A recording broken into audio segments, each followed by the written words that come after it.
les plus vifs d'aujourd'hui.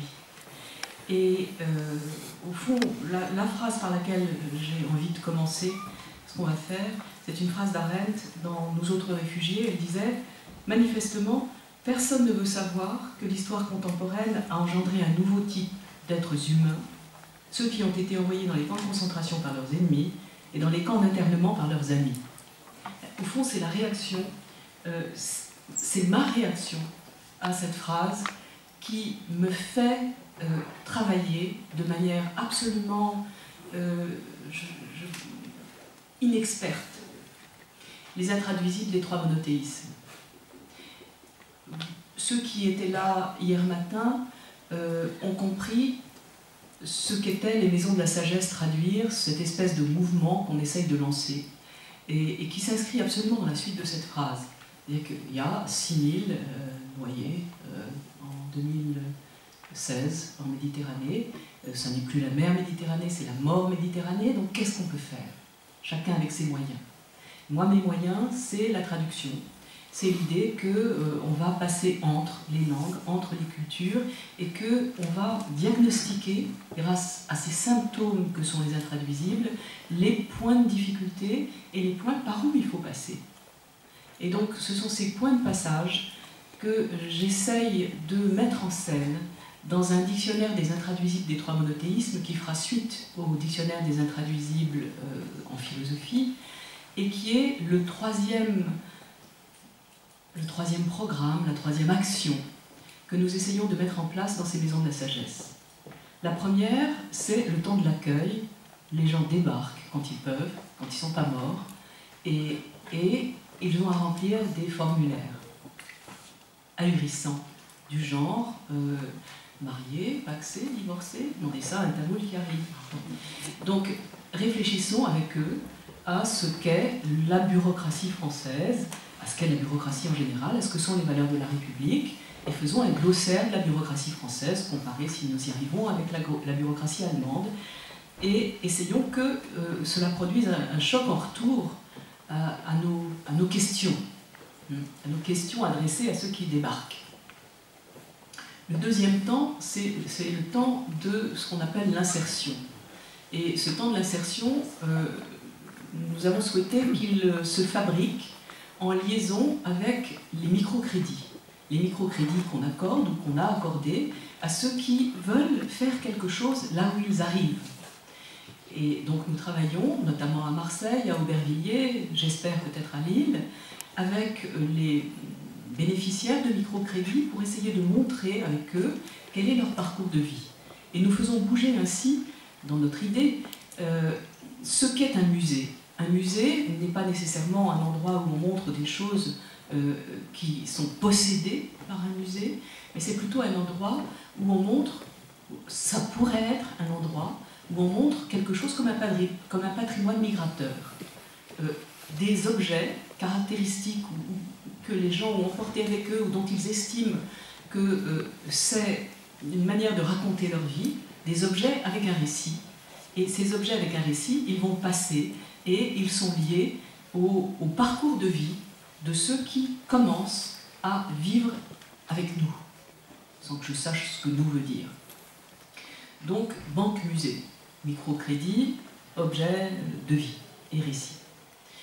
Et puis, le troisième temps, c'est ce temps que nous allons déployer en partie avec vous, devant vous, c'est ce temps sur les points les plus théoriques des difficultés qui se présentent à nous. Et je pense que, comme le disait Gilbert tout à l'heure, les trois monothéismes qui constituent notre civilisation méditerranéenne, et encore une fois, je ne sais pas ce que notre veut dire, ces trois monothéismes sont là comme des points d'interrogation par rapport à le passage entre les cultures, entre les langues.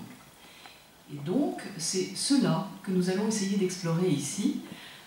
J'ai fait une exposition au MUSEM, il y en a une qui est en cours en ce moment à Genève, où il s'agissait, à un moment donné, la question était posée, traduire la parole de Dieu, point d'interrogation. Eh bien, nous avons, pour poser la question, nous l'avons montré. Et nous l'avons montré en proposant de regarder 3 textes.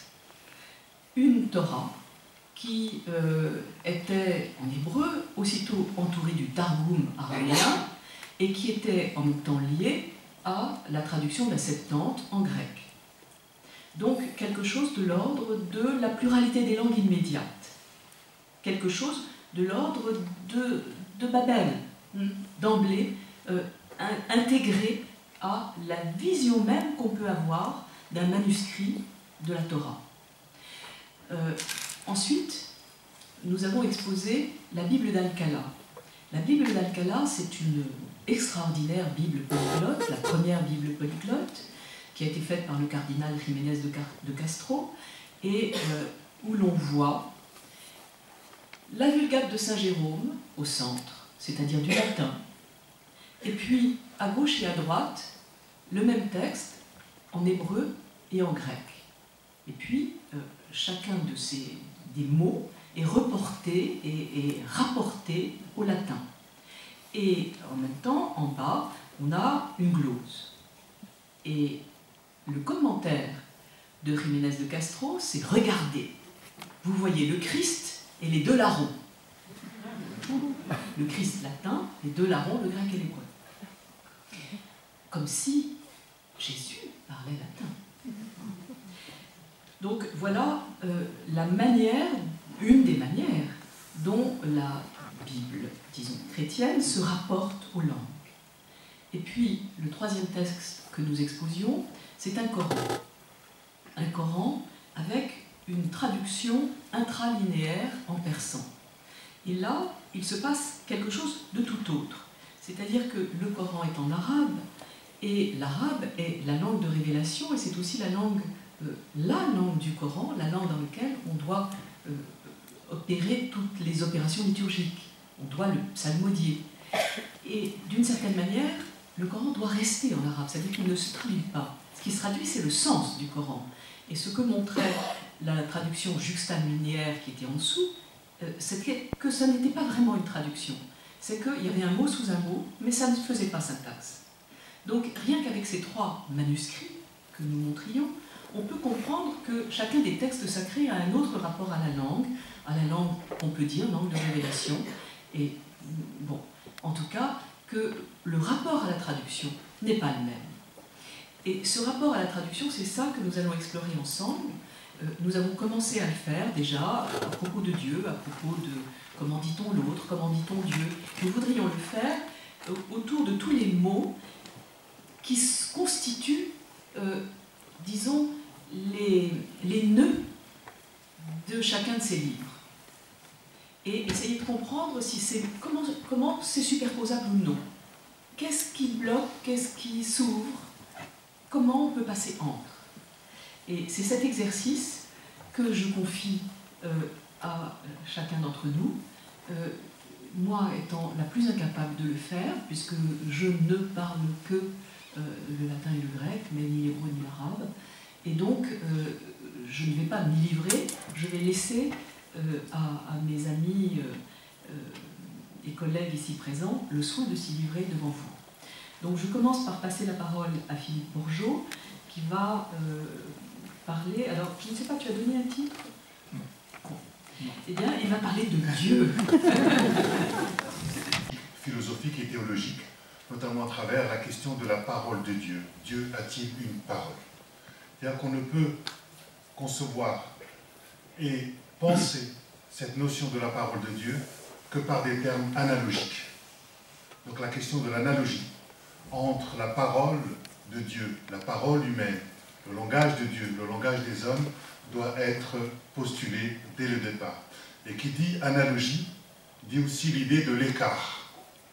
Parce que c'est un Dieu qui se dit à travers l'écart, et donc un Dieu qui se dit dans une parole humaine, mais qui dépasse cette parole humaine. C'est toute la problématique entre la question de l'infini, de celui que nous appelons pour l'instant Dieu, parce que nous n'avons pas trouvé d'autres termes pour dire cette question de l'ultime, et nos langages humains qui sont le fruit de constructions sociales et historiques, puisque la langue, le langage lui-même est lié à une convention humaine. convention humaine, puisque le langage, la langue, nous donne une représentation du monde ou de Dieu, pas une représentation directe. D'où les différents types de langage, que ce soit la métaphore, la parabole et tout autre langage poétique, pour tenter d'approcher cette nomination que nous appelons Dieu. Je commencerai, en ce qui concerne le Coran, par, je dirais, une traduction. Traduction parce que le Coran, comme vient de le dire aussi Barbara, est d'abord un langage, un texte arabe, et le Coran n'arrête pas d'insister sur le fait qu'il est énoncé, récité, psalmodié à travers une langue arabe. C'est-à-dire que si, dans le débat théologique, Jésus-Christ est consubstantiel à Dieu, c'est-à-dire que si, dans le christianisme, la parole de Dieu se fait chair, dans l'islam, on pourrait dire que la parole de Dieu se fait texte. Vous voyez, donc le statut théologique n'est pas à rapprocher tellement entre le Coran d'un côté et les évangiles de l'autre, mais entre le statut de ce qu'est Jésus-Christ dans le christianisme et le statut du Coran, notamment au niveau de l'islam.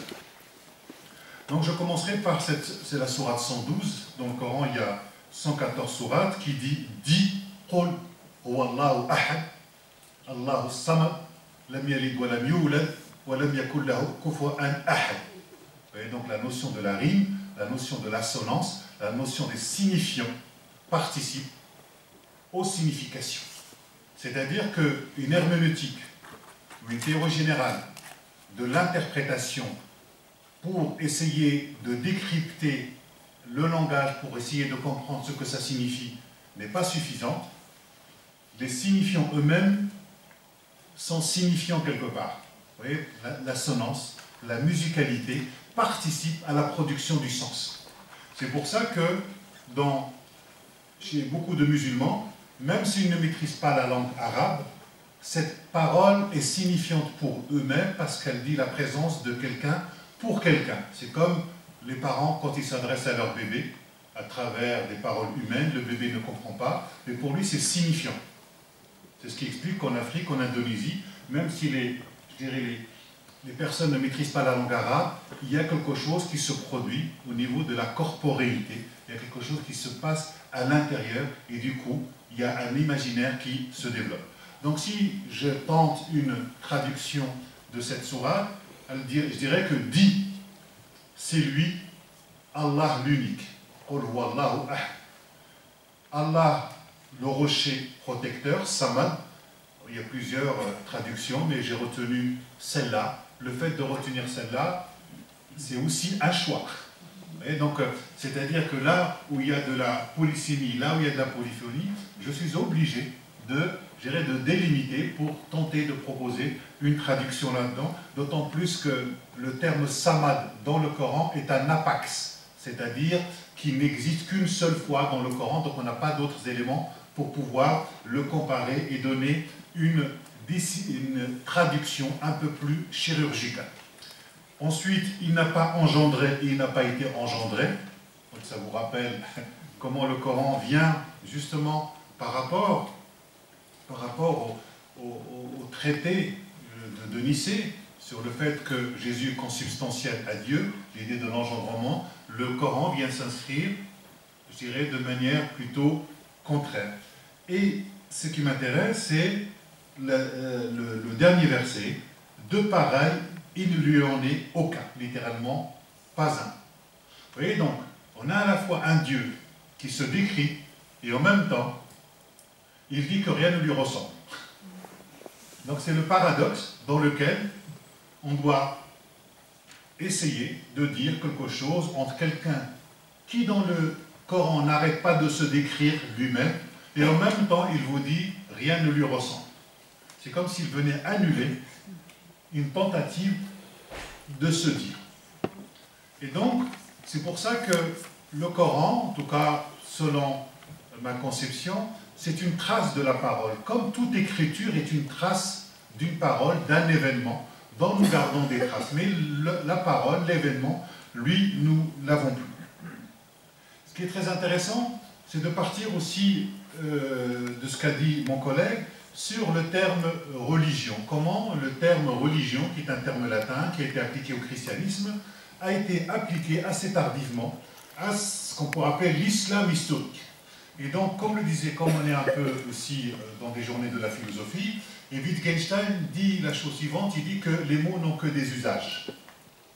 Et donc, lorsque nous prenons le terme Dieu, lorsque nous prenons le terme religion, il s'agit d'abord de circonscrire l'usage du terme à un moment donné dans l'histoire, puisque, comme vous le savez, pour faire de l'histoire, il faut répondre à 3 conditions: un temps, un lieu, un groupe humain. Puisque les significations de ces termes-là vont eux-mêmes, je dirais, s'accumuler à travers l'histoire. Et j'ai envie de vous dire que l'islam primitif, au départ, n'est pas une religion. Que le terme religion est un terme qui est né dans un contexte spécifique, et on n'a pas le droit de l'appliquer tel quel sans avoir étudié le rapport à lui, ce qu'on appelle al-asma al-husna en arabe, qu'on traduit souvent par « à Dieu appartiennent les plus beaux noms ». Mais je vais essayer de reprendre cette expression-là pour tenter de voir comment le Dieu coranique se décrit à l'intérieur du dispositif discursif que nous appelons la parole coranique. Al-Asma al-Husna, en tout cas cette formulation coranique, est souvent traduite de manière habituelle par les beaux noms d'Allah, puisque Allah, on dit que c'est le nom du Dieu coranique, simplement Allah, le Dieu coranique n'a pas de nom. Allah, ça veut dire le Dieu. Puisque nommer Dieu, c'est prendre le pouvoir sur lui, parce que nommer, c'est saisir. Donc à partir du moment où la divinité coranique n'est pas saisissable, donc elle n'a pas de nom. Adam peut nommer, mais le Dieu coranique n'a pas de nom.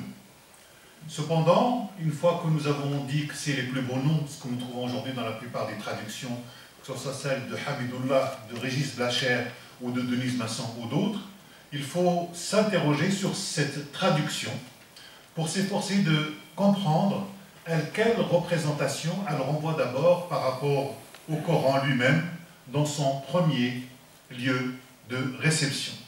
Et la racine hasana ne renvoie pas à ce qui est beau au sens où nous l'entendons aujourd'hui, parce que vous savez, l'arabe travaille souvent à partir de racines. Par exemple, un objet qui a une belle esthétique, un tel objet nous plaît quand on le regarde, mais on ne compte pas en faire usage. Il nous est d'aucune utilité. Au contraire, dans le premier contexte sociologique, politique, anthropologique du Coran, le qualificatif Hassan, ou mieux encore la forme al-Husna, renvoie à ce qui est beau pour autant qu'il est bon et utile pour les hommes. Donc le mot al-Husna signifie ce qui est le meilleur ou encore la plus belle action au sens de la bonne action, autrement dit le bienfait. Donc on pourrait donc traduire non pas par les beaux noms d'Allah, mais les noms bénéfiques. Comme, donc, on devrait donc plutôt comprendre Asma al-Husna comme les noms qu'il est bon d'invoquer ou de répéter ce qu'on appelle le dhikr, c'est-à-dire le mémorable qui est utile, car il témoigne de l'utilité de l'action divine envers les hommes qui se sont engagés à être fidèles à Dieu, comme s'ils avaient conclu une alliance ou un contrat. Donc le terme Allah, que vous trouvez aussi dans le christianisme arabe, Allah n'est pas le nom des musulmans, du Dieu des musulmans. C'est important de le comprendre. Et dans la sourate 17, vous avez le Coran qui dit « répond », donc, puisque le Coran est un discours, hein, contrairement à la Bible où nous avons une narration, c'est un discours, c'est un dispositif discursif avec des auditeurs qui agissent, qui répondent. Le Coran dit « réponds à ceux qui t'interrogent », donc invoquer Allah ou invoquer Ar-Rahman sous quelques noms que vous l'invoquiez, à lui sont les noms bénéfiques. Et donc peu importe la manière dont nous le nommons. Donc, pour aller de manière assez rapide, je dirais que la divinité coranique va se construire à travers la langue arabe, à travers une chronologie, une succession dans la manière de nommer la divinité. Tout d'abord, si on peut essayer de restituer cette chronologie, le Dieu coranique se construit en termes de figure, parce qu'à partir du moment où on parle de Dieu, nous sommes dans la figuration. Étant donné qu'il y a cette figuration, donc la question c'est de savoir comment cette figuration se construit à travers ce dispositif. Le premier nom qui semble apparaître, c'est le terme Rab. C'est une manière, on trouve dans la sourate 106, qu'ils rendent culte au Rab de la demeure. Dans les langues sémitiques, ce mot renvoie à Rab, R-A-V, c'est-à-dire à ce qui est grand. Par exemple, pour l'Euphrate, le grand fleuve, le mot est également utilisé pour désigner le chef de marché ou d'armée en araméen. C'est en syriaque que le mot serait devenu commun comme nom divin, El, qui va devenir Elohim, El-Illah, le Dieu. Le divin dans les langues sémitiques est présenté comme un seigneur. Et encore aujourd'hui, que ce soit l'arabe dialectal ou l'arabe littéraire, un maître de maison s'appelle Rab al-Bayt. Vous voyez donc l'idée du territoire, l'idée du maisonnée. Quoi qu'il en soit, de cette étymologie partagée de ce terme Rab, le sens primitif et en arabe est d'abord à décrypter à partir de son terrain et des usages terminologiques sur ce terrain. D'où la nécessité de faire de l'histoire, de l'anthropologie et de la linguistique. Ensuite, vous allez avoir le second qualificatif qu'on appelle Rahman. Donc le terme Rahman, la racine est sémitique et elle renvoie à la parenté utérine, Rahim, l'utérus. Et donc à la représentation d'une bienveillance et d'une solidarité très forte, comme entre des frères issus d'un même père, mais aussi d'une même mère. Donc le nom divin Ar-Rahman est un emprunt qui nous vient du Yémen. Il était déjà utilisé au Yémen par le judaïsme implanté depuis au moins le 4e siècle et les chrétiens depuis le 5e siècle. Et la manière dont Ar-Rahman va apparaître dans le Coran, il apparaît dans les inscriptions pour désigner le Dieu créateur du ciel et de la terre. Et ensuite, dans un troisième temps, le nom Ar-Rahman disparaît assez vite pour ensuite laisser place à Allah qui devient le nom archidominant. Et Allah renvoie étymologiquement au Dieu avec valeur de nom propre, le Il. Cette nomination s'impose quand la révélation a pris définitivement le tournant de l'adhésion au Dieu unique parce qu'il est créateur, alors que les autres divinités adorées ne le sont pas. Et donc le terme Rahman, qui était le bienfaisant, va régresser alors en qualificatif. Et on le trouve par exemple dans les différentes formules que vous trouvez dans la plupart des sourates, puisqu'il y a 114 sourates ou 114 chapitres, et que toutes les sourates, excepté une, commencent par, en général, Bismillah ar-Rahman ar-Rahim, c'est-à-dire qu'on traduit souvent par au nom d'Allah ar-Rahman ar-Rahim, mais ce n'est pas tellement au nom, c'est plutôt par le nom.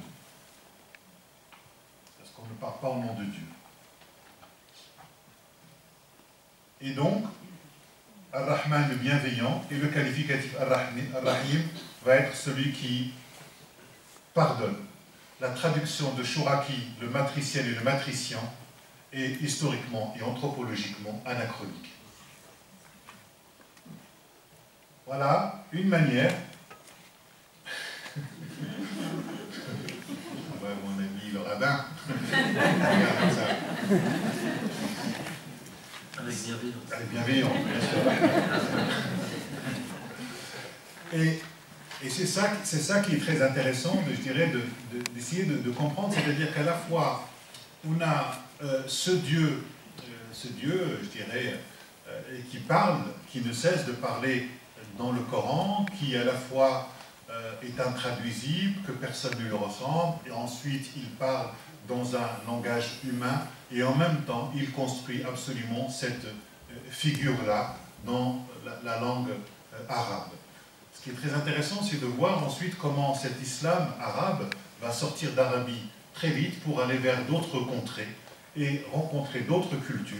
Et à partir du moment où il entre dans d'autres cultures, même s'il reste récité en arabe, toute la production qui va avoir lieu, même si c'est d'expression arabe, va être faite aussi par à la fois les convertis qui vont entrer en islam, que ce soit du judaïsme, du zoroastrisme ou du christianisme, et qui vont venir enrichir à la fois cette langue et cette religion, tout simplement pour vous dire que toutes les religions sont des religions syncrétiques et qu'elles sont le fruit des hybridations interculturelles et interreligieuses dans une perspective toujours de création. Et donc, tous les fondamentalistes qui sont dans cette obsession de la pureté, je terminerai simplement par un éloge de l'impureté comme élément de fécondation des religions, et je vous remercie.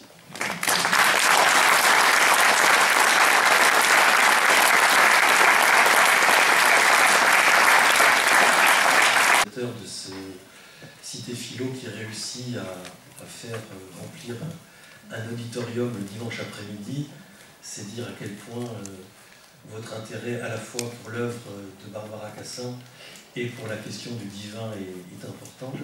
Donc merci aux organisateurs, merci à Barbara Cassin qui a choisi qu'on puisse dialoguer aujourd'hui ensemble, et merci à mes collègues et amis présents et amis futurs.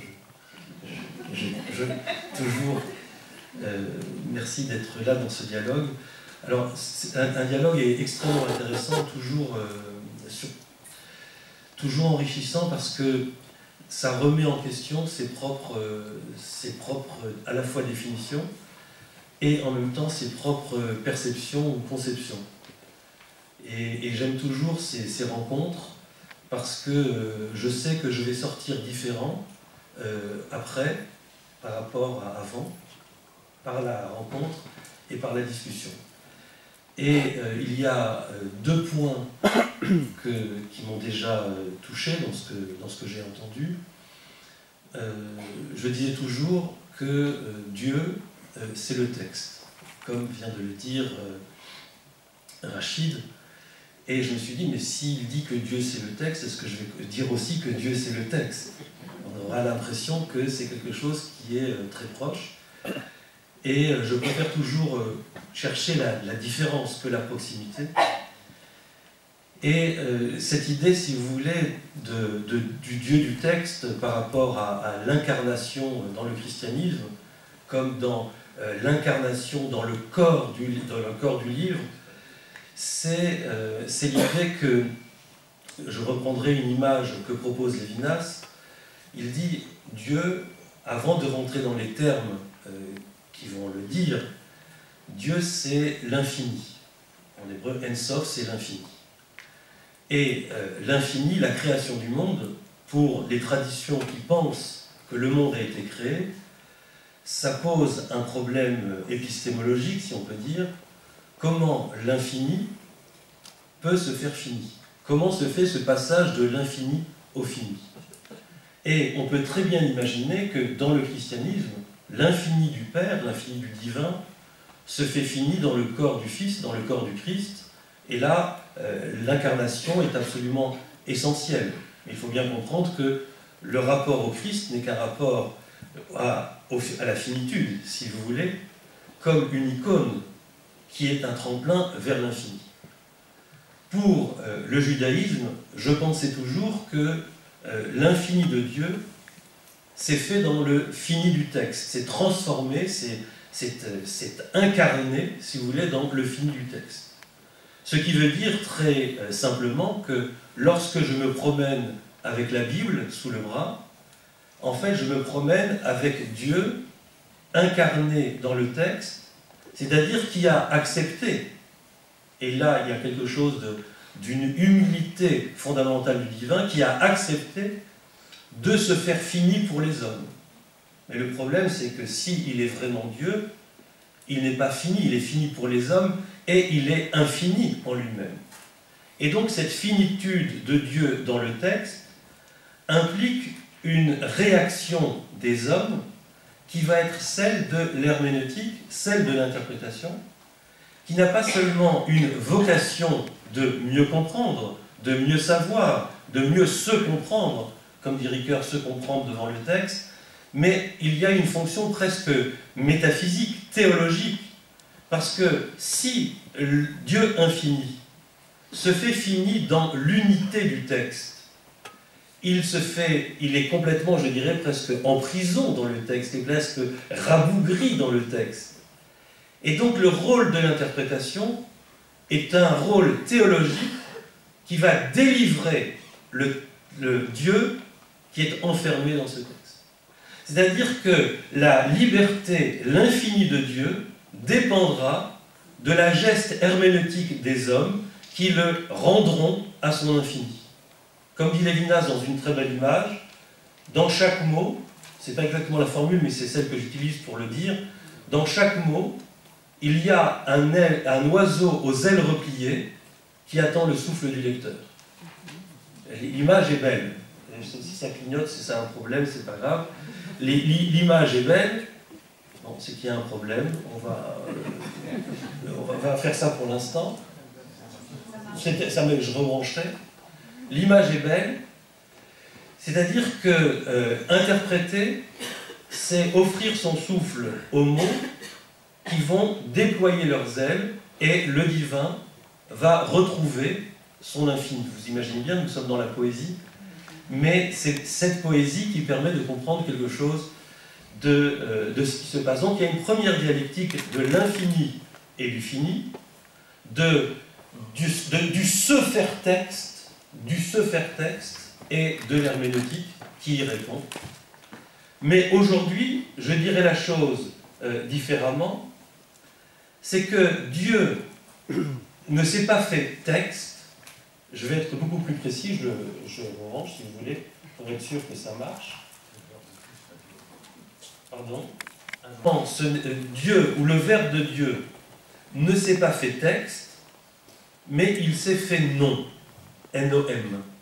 Il s'est fait nom.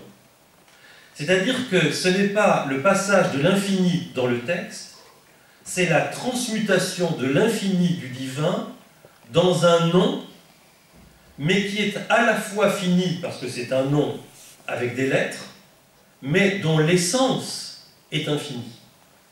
Et qu'il faut retrouver dans la lecture la dimension infinie de ce nom, qui va... Le texte ne vient qu'en second. Il est le déploiement du geste séminal, si vous voulez, de ce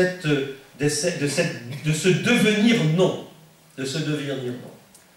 Et ce nom que Dieu va avoir est justement pas un nom commun, ce n'est pas Dieu, ce n'est pas Elohim non plus, ce n'est pas El, ce n'est pas Yah, ça c'est un ensemble de prénoms si vous voulez. Dieu, c'est son nom, il n'est pas intraduisible parce que c'est pas le mot qui lui convient, c'est là. Deuxième point où je suis content parce que jusqu'à présent je pensais que Dieu était intraduisible, c'est pas du tout son problème pour l'instant, c'est qu'il est ineffable. C'est-à-dire qu'on ne peut même pas le prononcer. Ce nom, qui est un nom de 4 lettres, qui s'écrit Yod et Vav He, que vous voyez ici au tableau, en rouge. Vous le voyez en rouge au tableau? Non? Si, bien sûr. Là où il y a la souris qui bouge, regardez. Yod et Vav E, que j'écris YHVH, pour la raison très simple, et ça c'est déjà très très important, c'est que l'hébreu est une écriture consonantique, c'est-à-dire qu'il n'y a pas de voyelles dans le texte de la Torah. Ce ne sont que des consonnes. C'est le lecteur qui amène les voyelles avec lui, avec son souffle, avec sa connaissance, ce qui fait qu'un même mot, avec des voyelles différentes, peut devenir des mots différents et des sens différents. Je prends un exemple très classique. Le mot, la racine zaïn, il y a un problème de micro, c'est plus le même micro. La racine zaïn kaf resh, si je la ponctue avec un A, se lit zachar, qui veut dire le masculin. Si je la ponctue avec un E, ça se lit zecher, ça veut dire la mémoire, ça veut dire le souvenir. Il y aurait donc quelque chose à réfléchir sur le rapport entre masculin et la mémoire. Ce qui est conforté par l'idée très importante que le mot féminin en hébreu, nashi, c'est le même mot que le mot nashi qui veut dire l'oubli. Et donc il y a un rapport entre la mémoire et le masculin, et le féminin et l'oubli.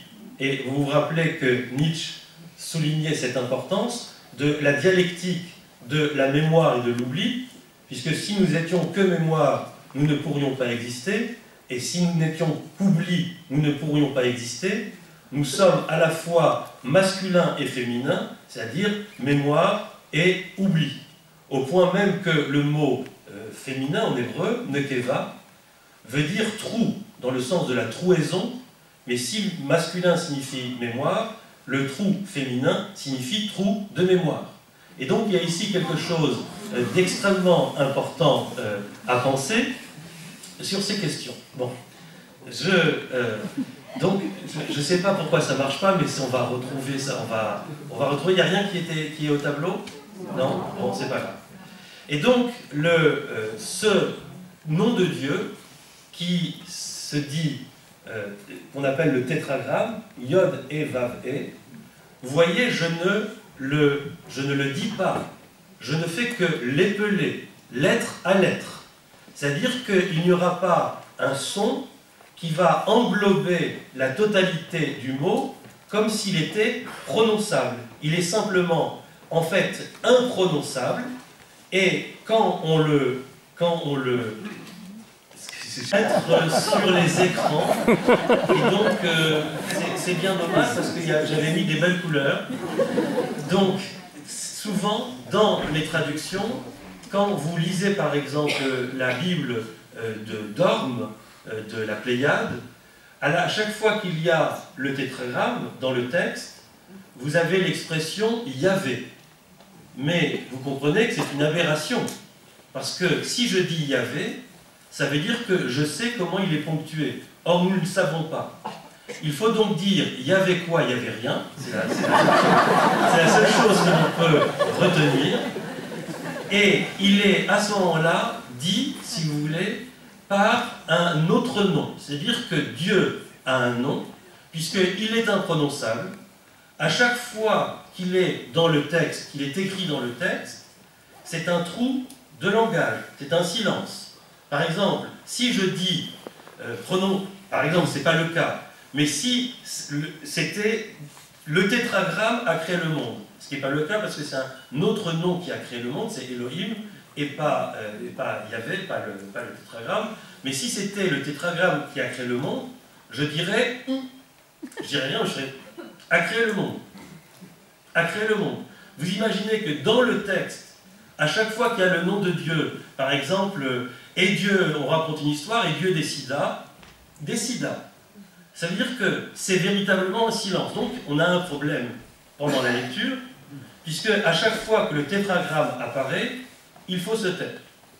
Donc, c'est un nom qui n'est pas prononcé parce qu'il nous invite au silence. Et nous invitant au silence, mais ça pose aussi un problème réel de lecture parce qu'on ne peut pas faire comme je suis en train de faire. C'est pas grave, je vais essayer de me débrouiller. Je refais un redémarrage, on essaye. Je redémarre. Lire à chaque fois avec des trous de silence parce que ça fait un peu bizarre. On a inventé un autre mot qui est non pas le nom de Dieu, mais le nom qui vient remplacer le Dieu qu'on ne peut pas prononcer, qui se dit Adonai, Aleph, Dalet, Nun, Yud. Donc Adonai, qui veut dire en fait mon Seigneur ou mes seigneurs, c'est le nom du nom, mais pas le nom lui-même. Voilà une idée très importante, c'est-à-dire que si vous pensez à la question du nom de Dieu, tétragramme, dans la pensée juive, il faut penser à partir du concept de silence. Et ce nouveau nom, alors, pour continuer je sais pas, c'est pas grave, laissez tomber parce que ça perturbe en fait l'écoute, je vais essayer de faire sans, surtout que j'ai qu'un quart d'heure et ça fait déjà un quart d'heure que je parle, je crois, et que j'ai pas commencé, donc... Mais en fait, c'est, comme tu le disais, c'est-à-dire qu'en fait, on entend un son et on imagine le contenu de ce son en disant que c'est la parole de Dieu, mais en fait, ce qu'on entend, c'est rien. Et que quand on dit Dieu a dit, ça veut dire qu'en fait, on n'en sait rien du tout. C'est un commentaire magnifique du maître de Lévinas, qui s'appelle M. Chouchani, qui est un monsieur très très particulier, qui disait, il y a quelque chose qui s'affiche là-haut, formidable, qui disait que il y a une expression en hébreu qui dit Vaidaber Adonai El Moshe les morts. Dieu a parlé à Moïse en disant. Les morts, ça veut dire en disant. Et M. Chouchani disait qu'à propos de ce mot, les morts, il avait 120 interprétations. Il en a donné une à Lévinas, Lévinas en a donné une deuxième, et 118 interprétations sont parties avec lui dans sa tombe. Donc, on a du travail. Et l'interprétation qu'il a donnée, c'est qu'il a coupé le mot « les morts » qui veut dire « en disant », il l'a coupé en deux, ce que j'appelle une lecture aux éclats, et ça s'écrit « lo amar », c'est-à-dire qu'il n'a rien dit. Dieu a parlé à Moïse en ne disant rien. Ce qui veut dire que c'est très important cette idée, c'est-à-dire que le contenu de la parole que nous faisons, que nous accréditons au divin, est en fait une interprétation complètement humaine. Dans cette idée, alors le silence par exemple, il y a ce très très beau texte avec le prophète Élie, dans le livre des rois, où il y a une sorte de théophanie, et Dieu va apparaître, et le texte dit, il y avait des éclairs, il y avait du tonnerre, il y avait du bruit. Dieu n'était ni dans le bruit, ni dans les éclairs, ni dans le tonnerre, il était le col de Mamadaka, dans une voie de fin silence, dans un fin silence.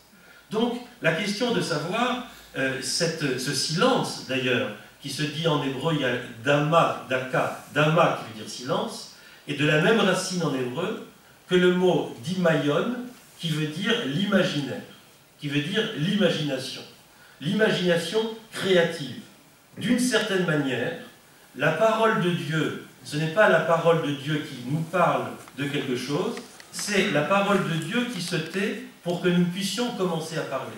Il y a une sorte de... La révélation du divin est une sorte de retrait du divin pour laisser la place à l'homme. On appelle ça en hébreu le tzimtzum. Le tzimtzum, c'est le retrait du divin.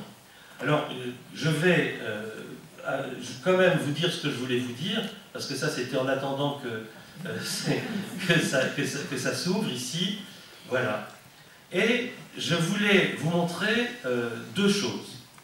Premièrement, d'où vient le tétragramme que nous avons vu ici, qui s'écrit Yod et Vav E, que vous voyez ici. En fait, dans cette écriture, vous voyez que ce nom qu'on ne peut pas prononcer est pourtant très géométrique. Très géométrique. Et l'idée, c'est que cette géométrie du nom de Dieu, c'est qu'elle vient nous expliquer ce que Kandinsky avait très bien compris dans son livre, rappelez-vous, qui s'appelait Point, ligne, plan, que la lettre hébraïque se construit à partir de ces trois éléments, que sont le point, la ligne et le plan. Sauf que si vous lisez l'hébreu, ce qui est le cas d'un certain nombre d'entre vous, ce qui semble être ici un point, une ligne et un plan, c'est en fait trois lettres de l'alphabet. Le yod, qui est un point, le vav, qui est une ligne, et le dalet, qui est un plan ici, avec abscisse et ordonnée. Quand c'est ce point, qu'est-ce qu'il signifie? Il signifie qu'au commencement de la création du monde, le monde, dans la tradition juive, est créé par trois choses, par la lettre de l'alphabet, par le nombre et par le récit. Et il faut toujours avoir en tête ce tissage entre nombre, lettre et récit. La lettre de l'alphabet, d'ailleurs le texte de la Torah, est raconté comme étant à l'origine, feu noir sur feu blanc. Le feu noir de l'encre sur le blanc du parchemin. Et donc, quand on parle par exemple de la création du monde, il ne s'agit pas de la création du monde tel que le monde a été créé, parce que ça, on n'en sait strictement rien. Quand, au commencement, Dieu a créé le ciel et la terre, ce n'est pas la création du monde, c'est le récit de la création du monde. Ce qui change, c'est complètement différent. C'est-à-dire la manière dont les hommes ont écrit cette histoire et la transmettent de génération en génération jusqu'à aujourd'hui. Ce qui explique quelque chose d'extrêmement important. Par exemple, ça résout le problème. Pourquoi, dans la tradition juive, le calendrier, nous sommes aujourd'hui dans l'année 5778, est-ce que le monde a été créé il y a 5778 ans? C'est ridicule. On sait que le monde a des millions, voire beaucoup plus d'années. Donc, d'où vient ce nombre? Et la réponse est très simple. C'est que 5778, c'est le début de l'écriture. L'écriture est née il y a moins 3500 ans. Nous sommes en 2017.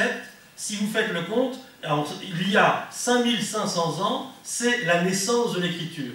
Et donc, le monde a été créé, non dans sa réalité matérielle, quand on dit au commencement Dieu a créé le ciel et la terre, mais le monde a été créé comme récit que je peux écrire et que je peux transmettre aux générations il y a 5778 ans. Donc ça, c'est éminemment important parce que ça remet en question toute la notion de créationnisme, etc. Le problème de la Torah, ce n'est pas le problème du monde, c'est le problème du texte. C'est le problème de ce texte. Et donc, dans ce texte, si la création, c'est la création dans le livre, c'est-à-dire par la lettre de l'écriture, qu'est-ce qu'il y a comme commencement de la lettre d'écriture? Quand le scribe pose sa plume avec l'encre, et il n'a même pas commencé à écrire, juste la rencontre entre la plume et le papier, mais il y a un point, il y a une tache d'encre, qui est cette lettre-là, qui est la lettre Yod, la plus petite. Mais si je fais une tache d'encre, ça ne suffit pas pour faire des lettres et pour faire récit. Alors, qu'est-ce qui vient après le point? Euclide l'a appris, ben, c'est le trait, c'est la ligne, puis ensuite ça va être le plan, puis ça va être le volume. Et le tétragramme, vous voyez ici point, ligne, plan, le tétragramme qui est écrit Yod et Vav et, c'est la combinaison de ces trois termes. Regardez, je fais maintenant le tétragramme en couleur. Yod, c'est un point.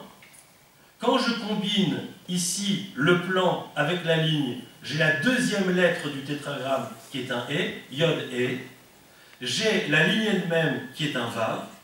Et j'ai de nouveau maintenant ici, non pas le plan et la ligne, mais le plan et le point. Et j'ai la deuxième lettre E, Yod E, Vav E. Le tétragramme ineffable, imprononçable, dans l'une de ses explications, qui est celle de sa graphie, c'est de nous rappeler les dimensions de l'espace dans lesquelles nous évoluons. Mais ce qui est intéressant, c'est que nous n'évoluons pas seulement dans l'espace, nous sommes aussi dans l'espace et le temps. Nous sommes vraiment espace et temps complètement inséparables. Or, dit le commentaire qui s'appelle Even Ezra, cette racine, ce tétragramme que je trouve ici, Yod et Vav e, est combiné de trois lettres avec la répétition d'une, vous voyez ici cette deuxième qui est E, qui permet d'écrire trois mots, E, Vav e, le mot Ove qui veut dire le présent, Yod e, Ye e qui veut dire il sera le futur, et He, Yod e, Aya, il était. C'est-à-dire que le tétragramme, qui est le nom ineffable, imprononçable, incompréhensible, sur lequel on ne peut avoir strictement aucune maîtrise, dit malgré tout, dans sa graphie et dans sa grammaire, les conditions de possibilité de l'existence dans lesquelles nous sommes, à savoir les conditions premières, à savoir le temps et l'espace. Maintenant, il y a un troisième moment, si je peux me permettre de continuer, Barbara, juste parce qu'il faut aller jusqu'au bout de la démonstration, c'est que si le monde a été créé par trois choses, par la lettre Et par le nombre, il faut comprendre que à chaque fois que j'ai un nom, à chaque fois que j'ai un nom de Dieu, j'ai un, comme n'importe quel mot d'ailleurs, j'ai un nombre qui lui correspond. Et ce nombre qui lui correspond va parcourir, si vous voulez, l'ensemble du texte. Je ne sais pas si vous relirez un texte de Starobinsky qui s'appelle « Les mots sous les mots », si mes souvenirs sont bons. Et les mots sous les mots, c'est dans la poésie latine, explique-t-il, c'est comment les noms des dieux latins sont en hypogramme, ce qu'il appelle, c'est-à-dire qui apparaissent en dessous des textes. Si on peut les repérer, ils se trouvent dans le texte. Dans le texte hébraïque, c'est exactement la même chose. Puisque, au commencement, ce n'est pas l'incarnation du divin infini dans le texte, mais l'incarnation dans un nom, et que ce nom va se déployer, il faut comprendre à chaque fois que je lis quelque chose, quel est le rapport de ce que je suis en train de lire avec la chose que je suis, le rapport entre ce que je suis en train de lire avec le nom. Et je vais vous donner un exemple extrêmement simple. Est-ce que vous connaissez l'Arche de Noé? Vous connaissez tous l'Arche de Noé. L'Arche de Noé, bien évidemment, qui n'a jamais existé. C'est un mythe babylonien repris par les Hébreux qui ont été en séjour en exil pendant 70 ans en Babylonie. Donc ils reviennent, ils emportent avec eux, on a parlé d'hybridation culturelle, ils emportent avec eux l'épopée de Gilgamesh et le déluge qui s'y trouve. Sauf qu'il va y avoir des différences. C'est que on retrouve tout. L'oiseau qui est renvoyé, on retrouve la colombe, on retrouve le corbeau, il y a une hirondelle en plus chez Gilgamesh, mais en hébreu, il va y avoir les dimensions de l'arche. C'est extraordinaire. L'arche fait 30 coudées de hauteur, 50 de largeur et 300 de longueur. Mais d'où viennent ces nombres? Et l'idée est très simple, c'est que lorsque j'ai un mot et il n'y a pas de nombre, je cherche la valeur numérique.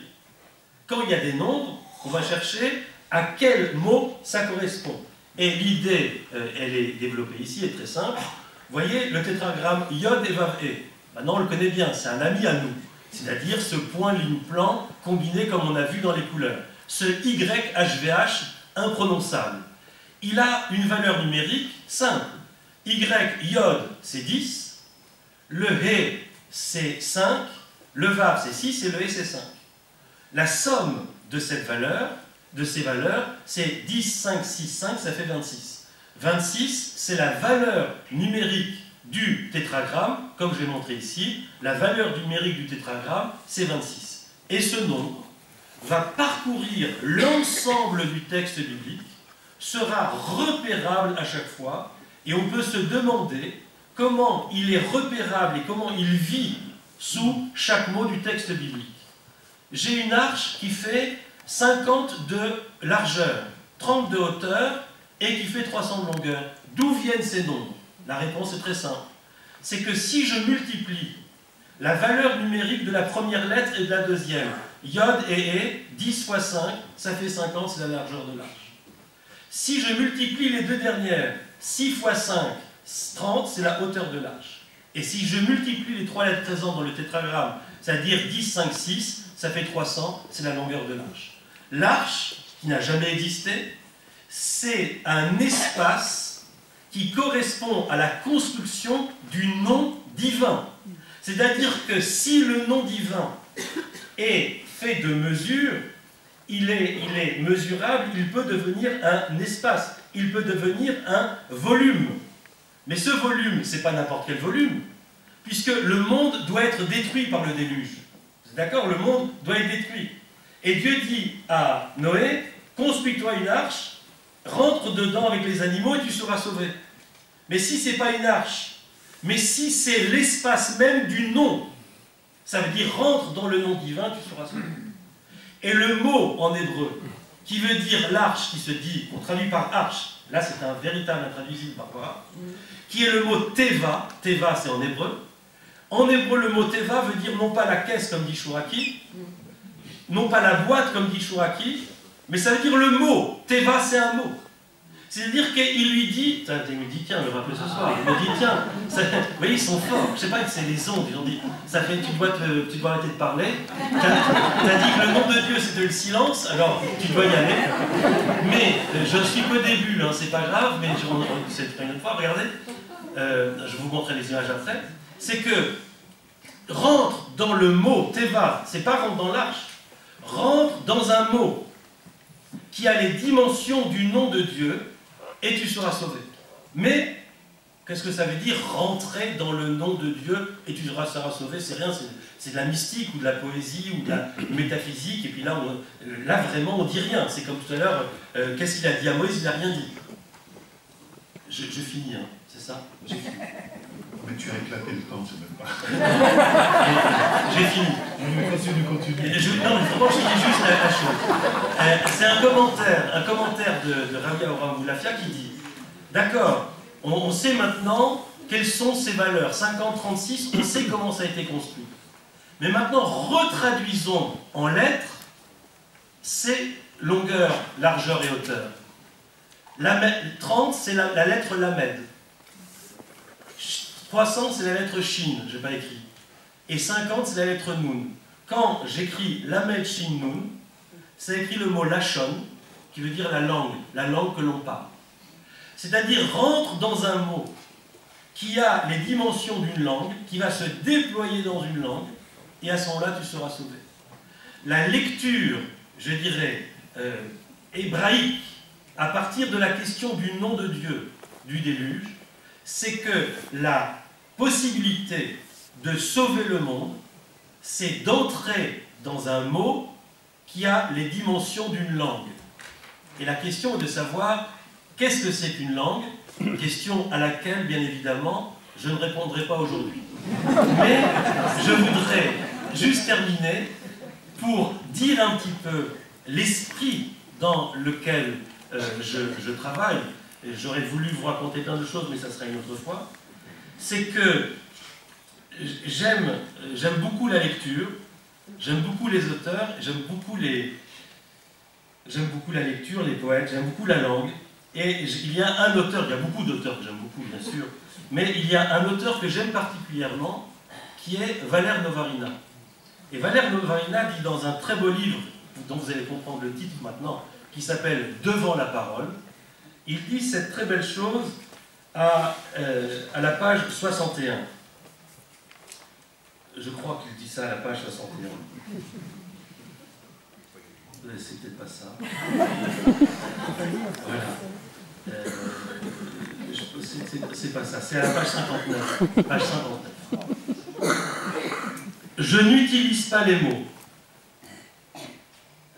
Je n'en ai cherché aucun. Ce ne sont pas des outils. Devant le langage, les sensations sont de l'ordre du toucher. Quelque chose parle, là, derrière l'oreille. On ressent la matérialité de tout. Les mots sont comme des cailloux, les fragments d'un minerai qu'il faut casser pour libérer leur respiration. Tout un livre peut provenir d'un seul mot brisé. Le mot est fermé, enveloppé, secret, enfoui. Quelque chose doit apparaître de dedans, de l'intérieur du mot, et pas du tout de l'intérieur de l'écrivain. Les mots en savent beaucoup plus que nous, mais il faut les prendre avec amour, entre ses mains, et les porter à son oreille. Les mots sont au sol, incompréhensibles et comme des noyaux.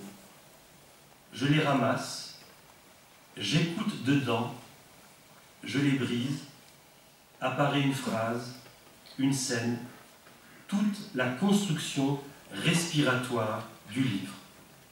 Je vous remercie.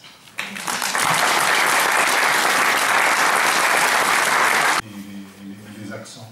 Est-ce qu'il n'y a pas déjà un mémorable, je dirais, quelque chose qui relève d'un apprentissage, déjà d'un contenu, pour pouvoir lire ce texte-là? Ou est-ce que quelqu'un, par exemple, qui apprend l'hébreu aujourd'hui, est-ce qu'il est capable de lire ce texte-là s'il n'a pas cette capacité de mémoire déjà contenue dans ce texte? Oui. Je réponds? Oui, oui. Oui.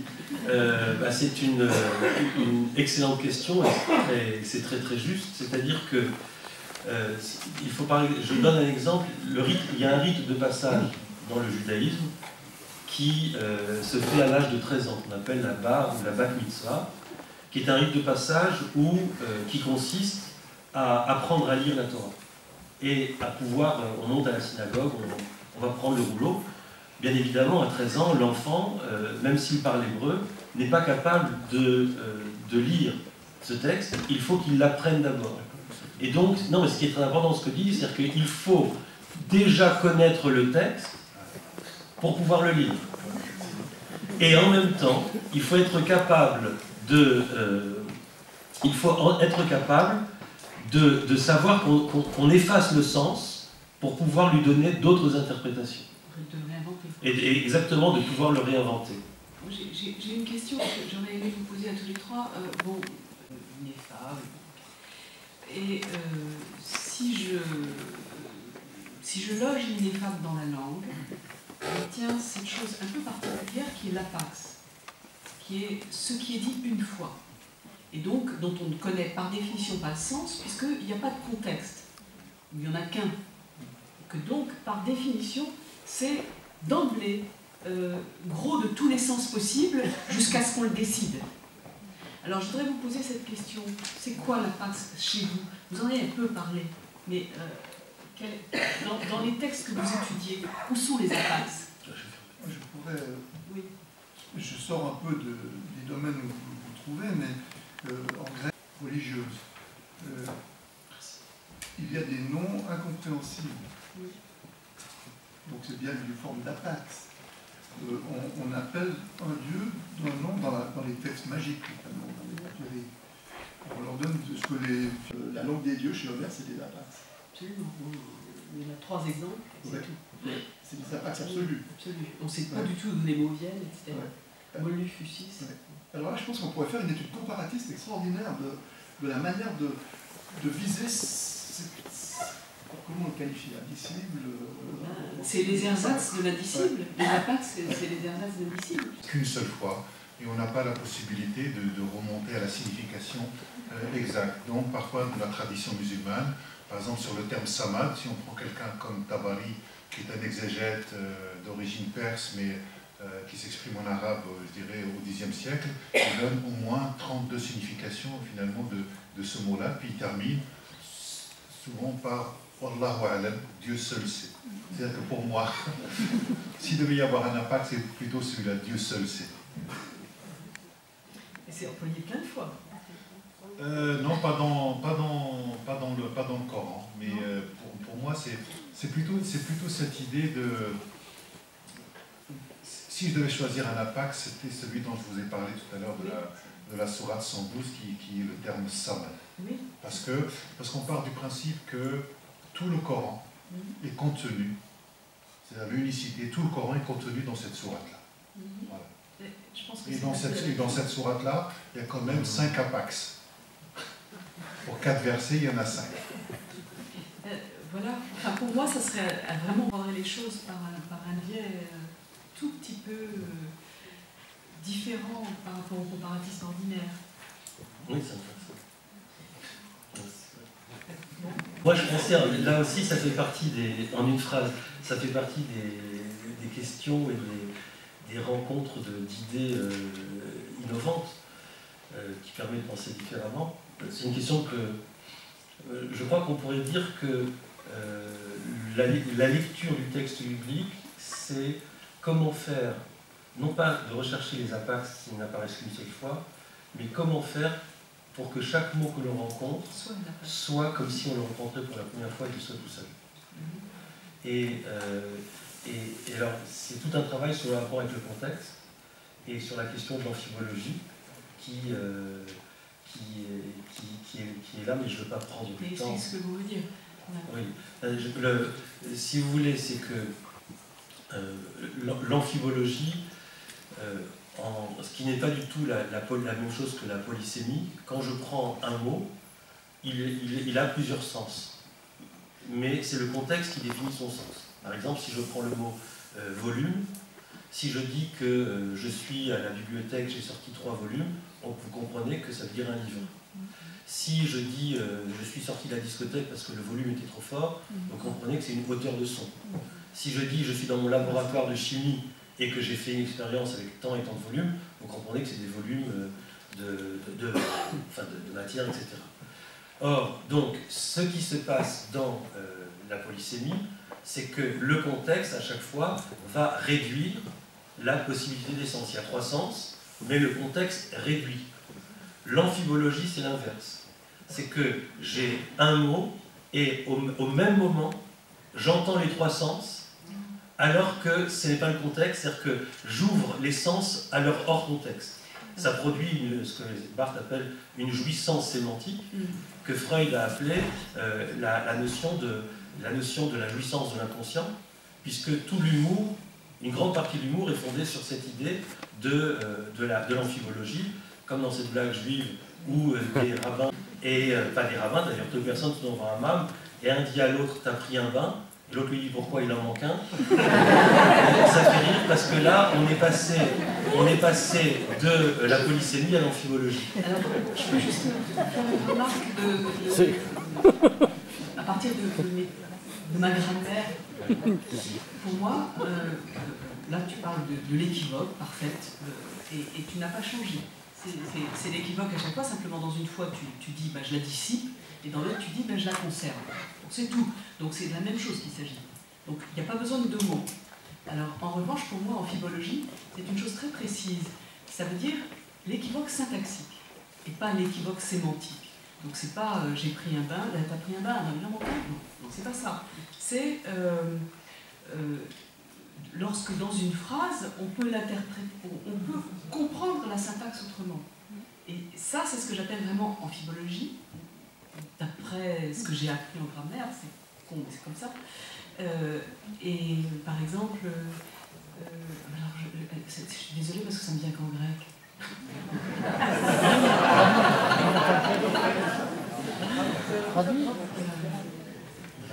Bon, non. Oletris peptoke. Ah oui. Par exemple. Ça peut vouloir dire la cour est tombée. La cour s'est effondrée et on comprend Oletris peptoke. Ou bien ça peut vouloir dire la chanteuse et la danseuse s'est cassée la gueule 3 fois. Et donc, on ne coupe pas au même endroit et on n'interprète pas de la même manière le sujet, le verbe et le complément. Bon. Ou, je ne sais pas, me souhaiter la capture ennemie. Est-ce que ça veut dire qu'il faut que je sois prise ou il faut que je prenne? Bon, par exemple. Hein. Donc, c'est lié à de la syntaxe. Et là, on s'aperçoit que c'est atrocement, c'est le point le plus difficile à traduire. La syntaxe, c'est ce qui, par définition, n'a pas d'équivalent dans le langage. Donc c'est plus intéressant, c'est ce sur quoi achoppe absolument quelque chose comme Google Translate, qui, lorsqu'on dit, je sais pas moi, et Dieu créa l'homme à son image, hein, puis qu'on le traduit en allemand, puis qu'ensuite on le traduit en français, et puis ensuite on le traduit à nouveau en allemand, puis à nouveau en français, ça se stabilise. Et on obtient « et l'homme créa Dieu à son image ». Parfait, c'est juste que la syntaxe n'est pas traduite. L'ordre des mots et bon. Alors pour moi, c'est ça l'amphibologie, et c'est encore plus violent, au fond, par rapport aux intraduisibles des religions, enfin des textes. C'est encore plus violent que la simple équivoque sémantique. Parce que ça, là, avant de la diagnostiquer, avant de la piger, on est vraiment on a du chemin. On a la même... et je pense qu'il faut accepter à la fois l'amphibologie sémantique et syntaxique. Oui. Et la Bible commence avec cette amphibologie syntaxique dont tu parles. Oui, c'est-à-dire que Bereshit bara Elohim, qui veut dire au commencement il a créé Dieu, ça peut être au commencement il, un autre personnage, a créé Dieu, ou au commencement Dieu a créé. Et là, on ne pourra jamais s'en sortir. Et ce qui fait la richesse, et c'est ça, là, véritablement, je pense, que tu appelles un intraduisible, et c'est formidable, parce que comme on ne saura jamais quelle est la traduction exacte, c'est ouvert à l'interprétation de manière infinie. Oui, oui, tout à fait. Excusez-moi. Dans la tradition islamique, on dit que Dieu s'adresse au prophète de l'islam à travers l'entremise de l'ange Gabriel. Vous voyez, donc il y a quand même une médiation. Et la question qui se sont posées, c'est comment Dieu a parlé à l'ange et comment l'ange a parlé, je dirais, au prophète. Et donc, si je me rappelle de mes cours de mathématiques, il y a au moins 6 possibilités.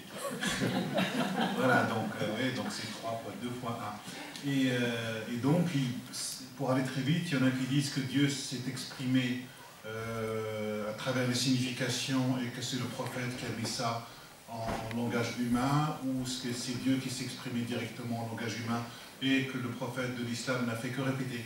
Mais quelles que soient, je dirais, les conceptions, lorsqu'on part d'un point de vue de la théologie de la linguistique, c'est-à-dire que si la parole de Dieu se fait dans un langage humain et que le langage humain est déjà une interprétation, donc la parole de Dieu est déjà en soi une interprétation. Et donc nous faisons que interpréter une trace d'une interprétation.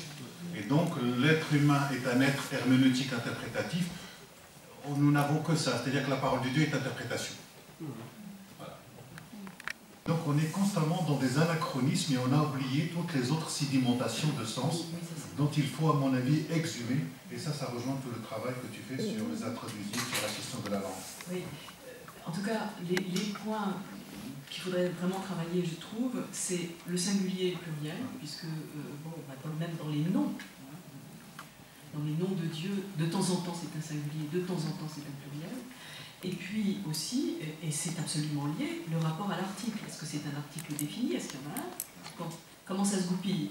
Et c'est là où on rejoint, c'est pour ça que je faisais un peu le truc sur l'orthogonie, parce que vraiment la syntaxe, là, elle est clé. La grammaire et la syntaxe, c'est clé. Si je peux me permettre, par rapport à la question de madame, dans les différences importantes, parce que comme je dis tout à l'heure, ce qui est important, c'est de voir les différences, il y a le problème de la foi. Dans le judaïsme, il faut comprendre que c'est une religion sans foi. C'est-à-dire qu'il y a un texte très simple, très sans loi. Voilà. Qui dit, par exemple, j'espère qu'un jour, on fait parler Dieu, que mes enfants m'auront oublié, mais qu'ils n'oublient pas le texte. Par exemple, je peux dire sans aucun problème par rapport à moi-même, par rapport à mes élèves ou par rapport à mes maîtres ou par rapport à mes collègues rabbins, je peux dire je suis athée. Souvent je dis pour faire rire, je suis athée, Dieu merci. Et ça choque personne parce qu'on ne demande pas à un juif de croire. La foi ne fait pas partie de la tradition juive. Ce qu'on appelle la foi, la émouna, c'est la foi que le texte qu'on est en train de lire a quelque chose à nous dire. On a foi dans le texte, un élan de confiance. On a plus, c'est Steiner qui dit ça dans Après Vogel, c'est au chapitre 4, il dit la notion de foi, c'est la foi dans le texte. Et donc, quand on lit un texte, on commence par cet élan de confiance que ce texte a quelque chose à nous dire. Et si je dis je suis athée, c'est-à-dire au sens réel, par exemple, un rabbin sans Dieu, ou si je dis que profondément je ne crois pas en l'existence de Dieu, ce que je peux dire, ça n'engage que moi. Ça ne m'empêche pas d'être rabbin. Donc la question de la foi n'est pas du tout un problème juif. Et il faudrait redéfinir. Et par rapport au christianisme, un chrétien qui dit « je ne crois pas en Jésus, mais je lis les évangiles », ce n'est pas le même rapport. Donc il y a vraiment deux rapports complètement différents par rapport au texte et par rapport à Dieu ou à son incarnation. Et je pense que ça, c'est aussi quelque chose qu'il faut prendre en compte et travailler dans le projet que tu veux mettre en place. L'idée d'un adjectif. Pour la tradition islamique, Mohammed est un homme qui reste un homme, même s'il est prophète, mais il reste toujours dans sa condition d'homme. Et il y a plein de passages dans le Coran où le discours coranique dit finalement Mohammed n'est qu'un homme comme vous qui va sur les marchés, etc. C'est-à-dire qu'il faut bien humaniser Mohammed dans la société du 7e siècle, et ensuite comment la tradition islamique va construire la figure de Mohammed. C'est-à-dire comment chaque société est dans la reconstruction d'une figure idéale jusqu'à celle que nous voyons aujourd'hui. Mais le véritable acteur dans le Coran, c'est pas Mohammed, c'est Dieu qui parle. C'est Dieu qui fait ceci, c'est Dieu qui fait cela. Mais finalement, tout le discours coranique est organisé autour d'un Dieu qui parle et qui agit.